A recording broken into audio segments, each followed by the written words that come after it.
हज की सआदत हासिल करने के लिए तशरीफ लाएं। अल आजम टूर्स एंड ट्रैवल्स मुख्तलिफ पैकेजेस मुनासिब रेट पर दस्तयाब हैं। अल आजम टूर्स एंड ट्रैवल्स, मालूमात के लिए कॉल करें। सभापति जी, मैं आज आपके माध्यम से देश की संसद का ध्यान, देश की सरकार का ध्यान अपने 1 करोड़ उन कर्मचारियों की ओर ध्यान आकर्षित करना चाहता हूं जो मैं समझता हूं पूरे देश की व्यवस्था को चला रहे हैं। सभापति जी, बहुत अफसोस की बात है, 2004 से एक नेशनल पेंशन स्कीम लागू हुई। उस नेशनल पेंशन स्कीम का परिणाम ये रहा कि जब कर्मचारी रिटायर होते थे तो सभापति जी 800, 1200, 1800 और 4000 की केवल पेंशन उनके परिवार की सुरक्षा के लिए थी। उसके बाद सभापति जी पिछले 20 सालों से लगातार कर्मचारी आंदोलनरत रहे, आज भी आंदोलनरत हैं। उसके बाद एक नई स्कीम यूनिफाइड पेंशन स्कीम के नाम से पेंशन स्कीम लाई गई जो कि 1 अप्रैल से लागू होनी है। सभापति जी, बड़ा आश्चर्य की बात है, जिन कर्मचारियों के लिए पेंशन स्कीम लाई जा रही है वो कर्मचारी आंदोलनरत हैं। वो कर्मचारी नहीं चाहते इस तरह की पेंशन आए, क्योंकि इस पेंशन के माध्यम से कर्मचारियों के पूरे जीवन की कमाई और रिटायरमेंट के बाद उनके परिवारों का भविष्य आपके स्टॉक मार्केट में जा रहा है। स्टॉक मार्केट की स्थिति क्या है पूरा देश देख रहा है। सभापति जी, पूरे कर्मचारी चाहते हैं कि जो ओपीएस थी, पुरानी पेंशन स्कीम थी, वो पुरानी पेंशन स्कीम लागू हो। पुरानी पेंशन स्कीम ही एक ऐसा मात्र रास्ता है सभापति जी जो कि कर्मचारियों के परिवारों की सुरक्षा की गारंटी है। और मैं समझता हूं कोई भी सरकार हो बिना कर्मचारियों के व्यापक समर्थन और सहयोग के नहीं चल सकती है। जनता के और सरकार के बीच का पुल है कर्मचारी। इसलिए हमारे राष्ट्रीय अध्यक्ष आदरणीय अखिलेश यादव जी ने अपने लगातार चुनावी घोषणा पत्र में कहा कि जब समाजवादियों को मौका मिलेगा, चाहे प्रांत में चाहे दिल्ली की सरकार में, हम पुरानी पेंशन स्कीम लागू करेंगे। इसलिए सभापति जी, मेरी आपसे मांग है, केंद्र सरकार से मांग है कि कर्मचारियों का शोषण। Thank you, Speaker sir, for giving me this opportunity. I would like to talk about the long pending issue regarding inclusion of Beda Budaga Jangam in the state of Andhra Pradesh into scheduled caste. Sir, as we speak, Beda Budaga Jangam is the most downtrodden community in our state, and these people are the people who sing folk songs called Burakadalu in our language. They are not even accessed entry into the villages, and they are called or welcomed into the villages only when there is a death in the village, just to entertain the departed by their songs. When living do not honor them, the departed honor these people, sir. And during 1976, Government of India has included them into SC category, wherein they had opportunities in education, employment, and also in welfare schemes until 2008. But then afterwards, after bifurcation, also our Andhra Pradesh, in the pretext of there are no Budaga Jangam in our state of Andhra Pradesh, these people have given OC category, sir, from SC. And they have lost all the opportunities. And also there was there was a committee. There was a committee in 2007. What is your demand, please? Yes, sir. There was a committee also. And the resolution was also passed by Legislation and Council of Ministers in Andhra Pradesh in 2019 and 2023. So what I request is this Beda Budaga Jangam people, they deserve all the respect, dignity, and also opportunities, sir. And I request the Social Justice Minister, because these people have been given SC category in the state of Karnataka, Maharashtra, Honorable and also Minister is in sitting here. Telangana. But Social why can't Justice Andhra Pradesh be given this status, sir? So Okay, I request thank you. Social Justice Thank you. Ministry Thank to you, do Honourable some Member. justice to Beda Budaga Jangam people Got of your our point. state, Thank sir. you, Honourable Member. sir. Got your point. I wish to bring to your kind attention an issue regarding the AI technology of China named DeepSeek. Some questions were asked to the DeepSeek AI technology about Tibet being an independent country, but it seems that AI technology answered that Tibet has always been under the control of the Republic of China. I have a screenshot to prove the same. When the DeepSeek technology was asked whether Uttar Pradesh was a part of India, whether it was asked Andhra Pradesh was a part of India, it gave a detailed answer that yes, it is a part of India. But when it was asked that the state of Arunachal Pradesh is a part of India, then the DeepSeek app refused to give any specific answer, and it said that, sorry, that's beyond my current scope, and let's talk about something else. This kind of answer comes after the Sino-India dispute, and that as Chinese ambassador had once claimed that all of Arunachal Pradesh is a Chinese territory amidst a military build-up. The application of China refuses to address Arunachal Pradesh as a part of India. This seems very odd, especially when state of Arunachal Pradesh has been a part of India and the Constitution of India recognizes it so. But yet the Chinese mock India, calling it a southern Tibet. This is shocking, disturbing and lack of respect to India. The government of India and especially the External Affairs Ministry needs to issue a notice to the Republic of China for issuing such technology and AI applications which hurt the sentiments of Indian people. These kind of answers by foreign technology has no place in India and should be banned and taken down. By refusing to accept the state of Arunachal Pradesh as a state of India, the AI application has hurt the sentiments of crores of Indians. Strict action needs to be taken against this technology and India has to answer back. The same technology also refuses to accept that Chinese army has entered part of India.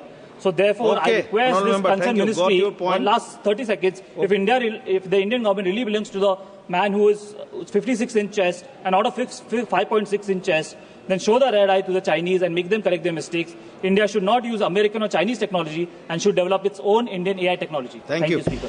मुझे zero hour पर माननीय सभापति जी बोलने का मौका दिया और मैं जो बोलना चाहता हूं इस देश के करोड़ों किसानों के मुद्दे पर मैं बात रखना चाहता हूं। पिछले दिनों कई बार ऐसा हुआ कि किसानों के जो डेलीगेशन हैं हमारे पास में आकर के मिलकर के अपने ज्ञापन दिए और मुझे अफसोस इस बात का है कि जो किसान इस देश की रीढ़ की हड्डी है उनको भी अपने कार्यों के लिए आंदोलन करने पड़ते हैं। मैं कहना चाहता हूं कि हमारी इस देश की सरकार को, भारत की सरकार को सारी फसलों पर एमएसपी की गारंटी देनी चाहिए और जो किसानों का, मैं कहता हूं कि सरकार जो है लोन तो सारे जो बड़े बड़े उद्योगपति हैं उनका माफ करती है, क्यों किसानों के लोन को माफ नहीं किया जाता? कोई भी किसान हो वो किसी एक धर्म से ताल्लुक नहीं रखता है, उनके लोन को माफ किया जाना चाहिए। और ये सरकार ने वादा किया था 2021 के अंदर कि हम कोई भी नया बिजली बिल अधिनियम नहीं लेकर आएंगे, तो इसमें उनका खासतौर से पॉइंट था कि कोई भी इस प्रकार का बिजली बिल नहीं आना चाहिए। माननीय सभापति महोदय जी, मैं इस बात को कहना चाहता हूं कि मेरे संभल के अंदर भी किसान समाज के पूरे देश के अंदर रहते हैं, उनके साथ में भी बहुत बड़ा उत्पीड़न हो रहा है और जिस तरह से उनके साथ ज्यादती हो रही है और जिस तरह से उनके साथ कानून व्यवस्था के नाम पर खिलवाड़ हो रहा है, मैं चाहता हूं कि इस देश की सरकार को सिर्फ ये कह करके कि वो प्रदेश का मसला है, इस चीज पे पीछे नहीं होना चाहिए, बल्कि संज्ञान लेना चाहिए इस देश के उन किसान भाइयों के लिए कि उनको आइंदा फिर से दोबारा से आंदोलन करने की जरूरत नहीं पड़े। Thank you. తెలంగాణ రాష్ట్రంలో వాల్మీకి బోయ వర్గాలను షెడ్యూల్ తెగల జాబితాలో చేర్చడం అనేటటువంటి అతి ముఖ్యమైనటువంటి అంశంపై ఈ రోజు ఈ సభలో మాట్లాడేందుకు నాకు అవకాశం ఇచ్చినందుకు ధన్యవాదాలు అధ్యక్ష। బోయ వాల్మీకులు విద్యలో గాని ఉద్యోగాల్లో గాని మరి ఆర్థికంగా గాని చాలా వెనుకబడి ఉన్నటువంటి పరిస్థితులను అనుభవిస్తున్నారు అధ్యక్ష। పురాతన కాలంలో వీళ్ళు వేటకు పోయేటటువంటి వాళ్ళు, ఈ రోజు వాళ్ళకి ఎలాంటి కులవృత్తి లేదు। బోయ వాల్మీకులు పక్క రాష్ట్రమైనటువంటి కర్ణాటకలో ఇతర అనేక రాష్ట్రాల్లో ఎస్సీలుగా గుర్తింపు పొందుతున్నారు, కానీ తెలుగు రాష్ట్రాలైనటువంటి తెలంగాణలో గాని ఆంధ్రలో గాని వారు ఇంకా వెనుకబడినటువంటి తరగతుల జాబితాలోనే ఉన్నారు। దీనివల్ల వాళ్ళకి చాలా అన్యాయం జరుగుతూ ఉంది అధ్యక్ష। తెలంగాణలో ముఖ్యంగా 5 లక్షల మందికి పైగా జనాభా బోయ వాల్మీకులు ఉంటే ఉమ్మడి మహబూబ్ నగర్ జిల్లా మా పార్లమెంటులోనే అత్యధిక శాతంగా బోయ వాల్మీకులు ఉన్నారు। సో వారిని ఎస్టీ జాబితాలో చేర్చాలన్నటువంటి వారి యొక్క ఆకాంక్ష మేరకు గత ప్రభుత్వం, తెలంగాణ ప్రభుత్వం వారి స్థితిగతులు ఆర్థిక పరిస్థితులను పరిశీలించడం కోసం చెల్లప్ప కమిటీని వేశారు అధ్యక్ష। సో చెల్లప్ప కమిటీ చేసినటువంటి సిఫారసులను పరిగణలోకి తీసుకొని అప్పటి తెలంగాణ ప్రభుత్వం శాసనసభలో ఆ కమిటీ సిఫారసులకు ఆమోదం తెలుపుతూ తీర్మానం చేసి కేంద్ర ప్రభుత్వానికి ప్రతిపాదనలు పంపడం జరిగింది అధ్యక్ష। ఆ రిక్వెస్ట్ ఏంటంటే, కావున రామాయణం రచించినటువంటి వాల్మీకి వారసులైనటువంటి వాల్మీకులను నవభారత నిర్మాణంలో సాధికారత మరియు సమానత్వం వారు సాధించాలంటే గౌరవనీయులైనటువంటి గిరిజన వ్యవహారాల శాఖ మంత్రి గారు దయతో తెలంగాణ ఆంధ్రప్రదేశ్ రాష్ట్రాల్లో ఉన్నటువంటి వాల్మీకి బోయలను ఎస్టీ జాబితాలో చేర్చాలని మీ ద్వారా ప్రభుత్వాన్ని కోరుతా ఉన్నాను అధ్యక్ష. Thank you. Okay madam. Shri Kangana Ranaut ji. धन्यवाद अध्यक्ष महोदय जी. धन्यवाद अध्यक्ष महोदय जी. मैं हमारी सरकार की सराहना करना चाहती हूं कि उन्होंने जो सौभाग्य योजना है, दीनदयाल उपाध्याय ग्राम ज्योति योजना के द्वारा जो है समस्त भारत में खासकर रूरल एरिया में जो इलेक्ट्रिफिकेशन की है, विद्युतीकरण किया है, वो अत्यधिक उनका जो नेतृत्व है बहुत ही सराहनीय है.